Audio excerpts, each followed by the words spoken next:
இப்போ இன்ட்ரடக்ஷனே கலக்கிட்டீங்களே, அதுவே ஒரு பாட்டு மாதிரி தான் இருக்குது. ரொம்ப நன்றிங்க.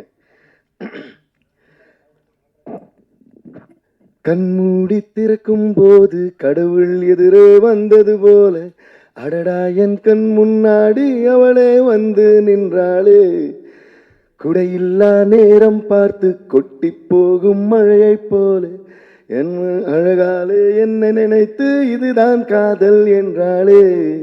ஓ ஓ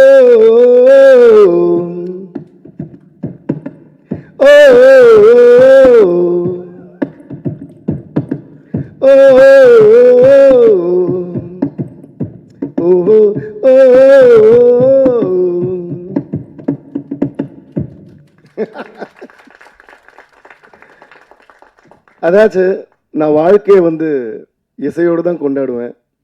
அதனால ஒரு கொண்டாட்டத்தில் இசை விட ஒரு பெரிய மகிழ்ச்சி வேறு என்ன இருக்க முடியும். ஸோ எப்படி நன்றி சொல்கிறதுன்னு தெரியல. ஏன்னா என்னுடைய ஜேர்னியில், என்னுடைய இந்த மியூசிக்கல் ஜேர்னியில் சச்சின்ங்கிற ஒரு படம், அப்புறம் சச்சின்ங்கிற இந்த ஆல்பம் வந்து மிக முக்கியமானது.